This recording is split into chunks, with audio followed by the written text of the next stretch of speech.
काफी लोगों का कमेंट आया है कि भाई स्मॉल केस में इन्वेस्ट करें या म्यूचुअल फंड के अंदर कौन सा हमारे लिए बेस्ट होने वाला है, कहां पे हमारे कम से कम एक्सपेंस रेशियो लगेंगे और कहां पे हमें मैक्सिमम बेनिफिट देखने को मिलने वाला है। और इसी वजह से हमने 9 मेजर क्राइटेरिया के ऊपर चेक करा है स्मॉल केस को और म्यूचुअल फंड को कि कहां पे आपके मैक्सिमम रिटर्न बन सकते हैं और कौन से इन्वेस्टर्स के लिए कौन सी चीज ज्यादा अच्छी रहने वाली है। और अगर आपको इसी तरीके की वीडियो पसंद आती है, इसी तरीके का क्वालिटी कंटेंट पसंद आता है, तो प्लीज इस चैनल को सब्सक्राइब करना और वीडियो को लाइक करना बिल्कुल मत भूलना। मेरा नाम है अभिषेक उपाध्याय, आप देख रहे हो कॉफी थिंकर्स। शुरू करते हैं अपनी वीडियो। सबसे पहले समझते हैं म्यूचुअल फंड्स क्या होते हैं और बेसिकली वो काम क्या करते हैं। कोई भी सेबी रजिस्टर्ड कंपनी अपना एक एएमसी बना सकती है जिसको हम कहते हैं एसेट मैनेजमेंट कंपनी। अब जो एक एसेट मैनेजमेंट कंपनी होती है वो नए नए म्यूचुअल फंड लॉन्च करती रहती है अलग अलग कैटेगरी के। जैसे आपने फ्लेक्सी कैप देखे होंगे, लार्ज कैप देखे होंगे और स्मॉल कैप देखे होंगे। अब एक एएमसी कंपनी आती है और कहती है कि मैं एक नया म्यूचुअल फंड लॉन्च कर रही हूँ, क्या आप उसके अंदर इन्वेस्ट करोगे। उसको हम कहते हैं एनएफओ, मतलब न्यू फंड ऑफरिंग। वो जाती है रिटेल इन्वेस्टर के पास और कहती है कि अगर आपको मेरा म्यूचुअल फंड पसंद है तो आप अपने पैसे यहाँ पे इन्वेस्ट कर सकते हो। आपके मेरे जैसे हजारों लोग होते हैं जो कि 500, 1000, 2000 रुपए के साथ शुरुआत कर सकते हैं और उसको हम कहते हैं इन्वेस्टर पूल। आपके मेरे जैसे हजारों लोगों ने बहुत सारा पैसा जोड़ा और उस एएमसी कंपनी को दे दिया कि आपके इस म्यूचुअल फंड के अंदर ये सारा पैसा डाल दो। तो जो पहला स्टेप आता है वो आता है इन्वेस्टर पूल क्रिएट करना। एनएफओ के अंदर जैसे ही आप म्यूचुअल फंड के अंदर पैसा डालते हो, तो जो एएमसी कंपनी होती है वो उस म्यूचुअल फंड के लिए एक फंड मैनेजर असाइन करती है। अब फंड मैनेजर का क्या काम होता है? फंड मैनेजर का काम होता है जो भी हम सब ने मिलकर के पैसा दिया है, जो पूल क्रिएट हुआ है, उसको अच्छी तरीके से इन्वेस्ट करना और अच्छे से अच्छे स्टॉक्स के अंदर इन्वेस्ट करना। क्योंकि अगर आपके लिए मैक्सिमम रिटर्न निकाल करके ला पाएगा तभी जाकर के बाकी के लोग भी इन्वेस्ट करने वाले हैं। और पैसों के बदले आपको कोई भी स्टॉक नहीं मिलता, आपको मिलता है एनएवी, मतलब नेट एसेट वैल्यू। ये कैसे निकलती है ये हम आगे देखने वाले हैं। लेकिन आपको स्टॉक की जगह सिर्फ और सिर्फ म्यूचुअल फंड के अंदर आपको एनएवी देखने को मिलेगा। उस एनएवी की रियल टर्म में कोई भी वैल्यू नहीं होती।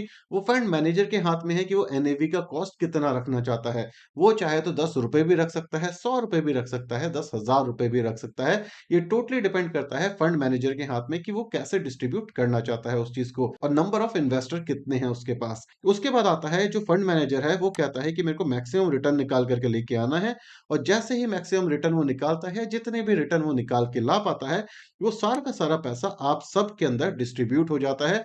मतलब जो आपका एनएवी का कॉस्ट है आपको 100 रुपए में मिला है, तो हो सकता है अगर फंड मैनेजर ने बहुत अच्छा काम किया है तो साल के एंड के अंदर आपका जो एनएवी कॉस्ट है वो 120 रुपए हो गया हो। इसका मतलब है कि 20% का आपको उसके अंदर गेन मिला है। और इसी तरीके से अगर फंड मैनेजर अच्छा काम नहीं कर पाता, मार्केट सिचुएशन अच्छी नहीं होती, तो ये भी हो सकता है कि जो आपके एनएवी का प्राइस है वो आपको नीचे जाता हुआ दिख सकता है। तो ये एक मोटा मोटा तरीका है जिस तरीके से एक म्यूचुअल फंड कंपनी काम करती है। अब देखते हैं कि स्मॉल केस कैसे काम करता है। जैसे हमने लास्ट एग्जांपल के अंदर देखा कि आप एक एएमसी कंपनी के पास जाते हो, आप अपना पूरा पैसा उन्हें दे देते हो और उसके बाद उस फंड मैनेजर के हाथ में है कि उसको कौन सा स्टॉक खरीदना है और कौन सा स्टॉक नहीं खरीदना। स्मॉल केस के अंदर ऐसा कुछ भी नहीं होता। स्मॉल केस के अंदर जब आप उसकी वेबसाइट्स के ऊपर जाते हो तो वहां पे काफी अलग अलग तरीके के स्मॉल केस देखने को मिलेंगे। उनका एक मेजर स्मॉल केस और उनका सब्सिडियरी कंपनी देखने को मिलेगी जिसको हम कहते हैं विंडमिल। काफी सारे स्मॉल केस होते हैं जो कि आपको फ्री में देखने को मिलते हैं, मतलब आप उसको सब्सक्राइब करोगे तो उस केस के अंदर क्या होगा, जो भी उस स्मॉल केस के अंदर स्टॉक्स होंगे वो आपके डीमैट अकाउंट में चले जाएंगे। यहाँ पे नोट करने वाली बात ये है कि जब भी आप म्यूचुअल फंड खरीदते हो तो वहां पे आपको डीमैट अकाउंट की जरूरत नहीं पड़ती। लेकिन जब भी आप एक स्मॉल केस में सब्सक्राइब करते हो तो आपको एक डीमैट अकाउंट की जरूरत पड़ेगी। और ये टोटली आपके ऊपर डिपेंड करेगा कि आपको उसको खरीदना है या फिर नहीं खरीदना, वो स्टॉक अच्छे हैं या फिर नहीं है। इसको हम आने वाले सेक्शन में और डिटेल में जानने की कोशिश करेंगे। तो अगर मैं आपको स्क्रीन पे लेकर के चलूं और आपको दिखाऊं, इस केस के अंदर कोई भी मीडिएटर नहीं है। यहाँ पे क्या है, आप आते हो एक वेबसाइट के ऊपर, स्मॉल केस जिसका नाम है। वहां पे काफी अलग अलग तरीके के स्मॉल केसेस आपको देखने को मिलेंगे। स्मॉल केस मेनली दो कैटेगरी में क्रिएट किए जाते हैं। पहला होता है सब्सक्रिप्शन बेस्ड, दूसरा होता है फ्री। जो फ्री वाला होगा हो सकता है उसमें अपडेट सही टाइम पे ना मिले, रिबैलेंसिंग आपको सही टाइम पे ना मिले। वहीं पे जो सब्सक्रिप्शन वाला होता है वहां पे आपके पास एक मेजर कॉस्ट आती है जो कि हो सकती है स्ट्रेट फीस के रूप में, जहां पे आप 5 से 10 हजार रुपए तक की भी फीस देखने को मिलेगी। और काफी सारे स्मॉल केस जो ऐसे भी हैं जिन्होंने काफी अच्छा परफॉर्म करा हुआ है, उनकी फीस जो है 17 से 20 हजार रुपए तक भी चली जाती है। इसको मैं आने वाले टाइम में और डिटेल में एक्सप्लेन करने ही वाला हूं आपको। तो आपको कुछ नहीं करना होता, आप सिंपली जाते हो स्मॉल केस की वेबसाइट के ऊपर, वहां पे जाकर के बोलते हो भाई मुझे सब्सक्राइब करना है ये वाला स्मॉल केस। कौन सा स्मॉल केस हो सकता है वो आपके ऊपर है, आपको खुद एनालाइज करना पड़ेगा। वहां पे कोई भी गाइडेंस आपको उस समय पे नहीं मिलेगी, आपको रिटर्न के पर्सपेक्टिव से ही मेनली देखना पड़ता है। जैसे ही आप वो सब्सक्राइब करते हो तो नंबर ऑफ स्टॉक्स जितने भी उस एक सिंगल स्मॉल केस के अंदर होता है, वो सारे के सारे आपके डीमैट अकाउंट के अंदर आ जाते हैं। जब भी कोई रीबैलेंसिंग होती है, स्टॉक को बाय करना होता है, सेल करना होता है, तो ये टोटली इन्वेस्टर के हाथ में होता है कि उसको खरीदना है, नहीं खरीदना है, होल्ड करना है, नहीं करना है। इवन जो इन्वेस्टर होता है वो अपने खुद का भी स्मॉल केस बना सकता है, अगर वो जाकर के अपने खुद के पोर्टफोलियो क्रिएट कर ले तो। लेकिन उसको हम टेक्निकली स्मॉल केस नहीं बोलेंगे, क्योंकि स्मॉल केस सिर्फ और सिर्फ एक सेबी रजिस्टर्ड एनालिस्ट या फिर यूजर ही बना सकता है। आपके और मेरे जैसे लोग स्मॉल केस नहीं बना सकते। तो ये तो मोटी-मोटी जानकारी हो गई कि म्यूचुअल फंड कैसे काम करता है और स्मॉल केस कैसे काम करता है। इस समय पे अगर आप देखोगे तो आपके हाथ में जो कंट्रोल का पावर है वो किस केस के अंदर है? वो स्मॉल केस के अंदर है, वो आपके म्यूचुअल फंड में नहीं है। और इसी तरीके के काफ़ी सारे पैरामीटर हम नेक्स्ट सेक्शन में डिस्कस करने वाले हैं डिटेल के अंदर। तो वीडियो अभी तक अच्छी लग रही है तो प्लीज़ लाइक और सब्सक्राइब करना बिल्कुल मत भूलना। अब चलते हैं नेक्स्ट सेक्शन पे। अब जानते हैं वो 9 कौन से पैरामीटर हैं जिससे आपको चीज़ें क्लियर हो जाएँगी। सबसे पहला पैरामीटर है हमारा कंट्रोल, कि भाई मेरी इन्वेस्टमेंट पे कितना कंट्रोल है, क्योंकि मुझे अपनी इन्वेस्टमेंट पे कंट्रोल करना पसंद है। अगर हम स्मॉल केस की बात करें यहाँ पे, तो स्मॉल केस के अंदर आपके पास पूरा कंट्रोल होता है, ऑलमोस्ट पूरा कंट्रोल होता है, क्योंकि डीमैट आपका खुद का होता है। रीबैलेंस करना है नहीं करना वो आपके खुद के हाथ में है। इसके अंदर जो फंड मैनेजर है वो आपको बहुत ज्यादा फोर्स नहीं कर सकता। ये टोटली आपके ऊपर डिपेंड करता है कि आप कैसे देखने वाले हो और कैसे रीबैलेंस करने वाले हो। तो इसी वजह से यहाँ पे थोड़ी सी स्ट्रेंथ और थोड़ा सा दिमाग आपका लगने वाला है। वहीं पे जो म्यूचुअल फंड है उसके अंदर कोई भी आपके पास कंट्रोल नहीं होता। आपने अपना पूरा का पूरा पैसा दे दिया म्यूचुअल फंड मैनेजर को। अब वो फंड मैनेजर के हाथ में है कि उसको कहाँ पर इन्वेस्ट करना है। आप चाहो या मत चाहो, वो फंड मैनेजर वहाँ पे इन्वेस्ट कर सकता है। तो कंट्रोल वाइज़ आपके केस के अंदर स्मॉल केस जीत जाता है और यहाँ पे एक नंबर स्मॉल केस को मिलता है।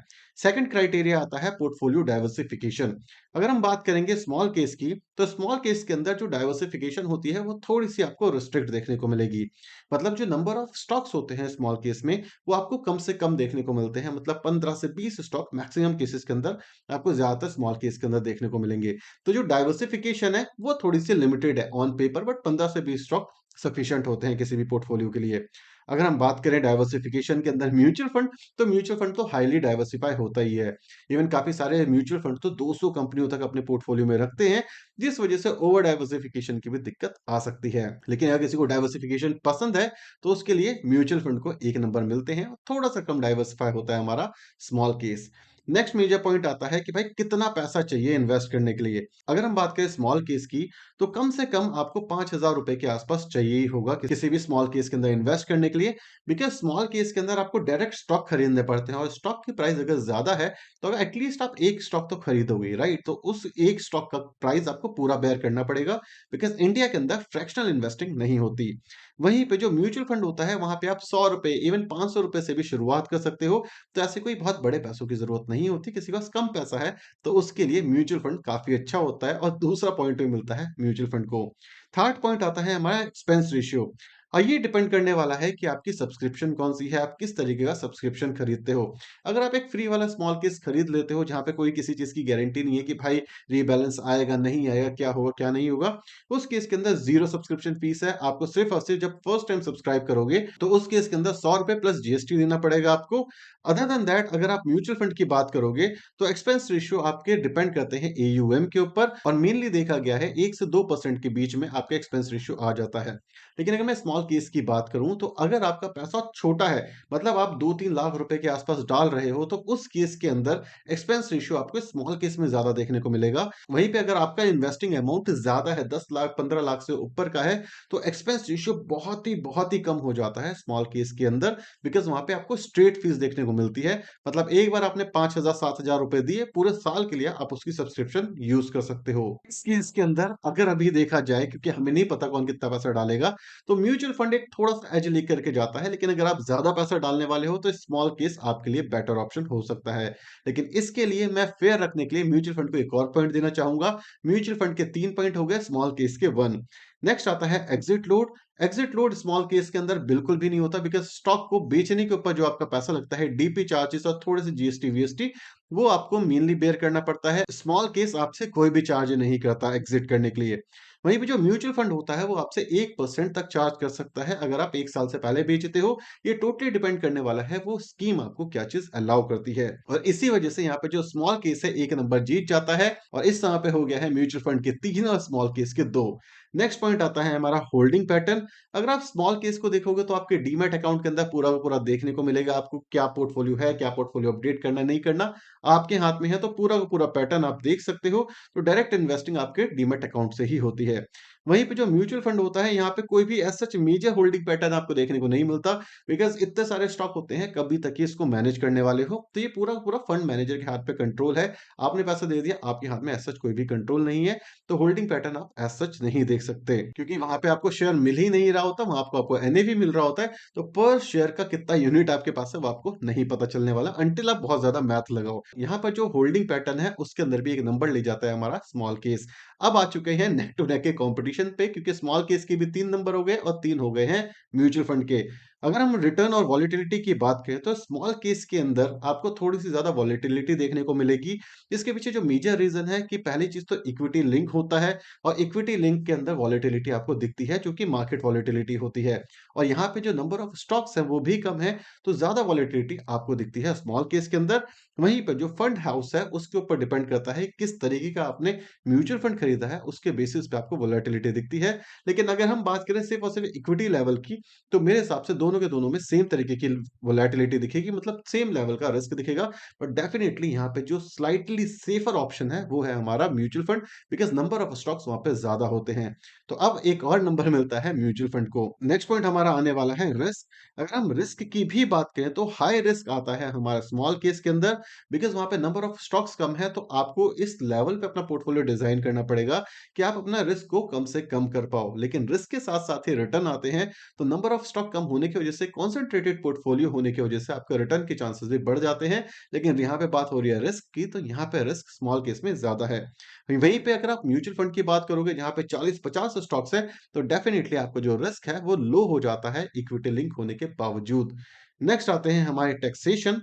टैक्सेशन के अंदर आपको सेम चीज़ देखने को मिलेगी long term capital gain and short term capital gain. अगर आप 1 साल के अंदर बेच देते हो तो शॉर्ट टर्म कैपिटल गेन लगेगा। 1 साल के बाद बेचते हो कोई भी स्टॉक तो उसके अंदर आपको लॉन्ग टर्म कैपिटल गेन देखने को मिलेगा।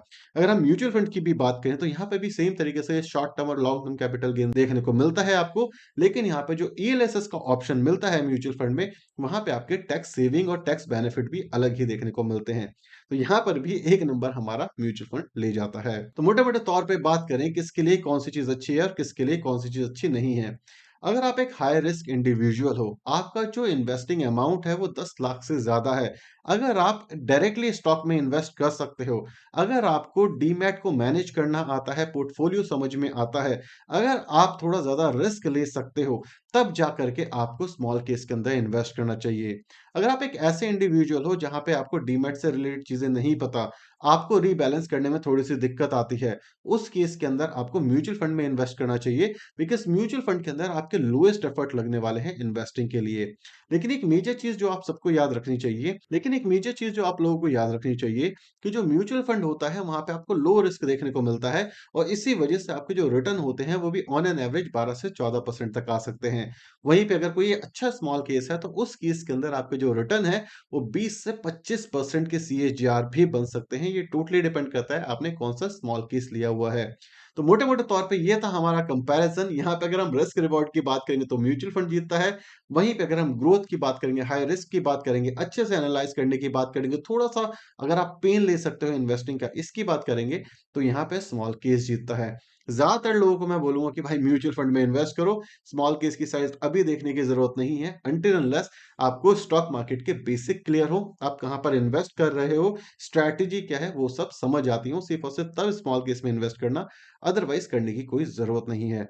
स्मॉल केस जब भी आप पिक करोगे, तब भी आपको ये देखना चाहिए कि क्या उसी कैटेगरी का जो म्यूचुअल फंड है, उससे 5-7% ज़्यादा रिटर्न निकाल के ला पा रहा है वो स्मॉल केस या फिर नहीं। अगर रिटर्न एक्स्ट्राऑर्डिनरी हाई नहीं है उस स्मॉल केस के, तो आपको इन्वेस्ट नहीं करना चाहिए, अदरवाइज़ आप डेफिनिटली देख सकते हो।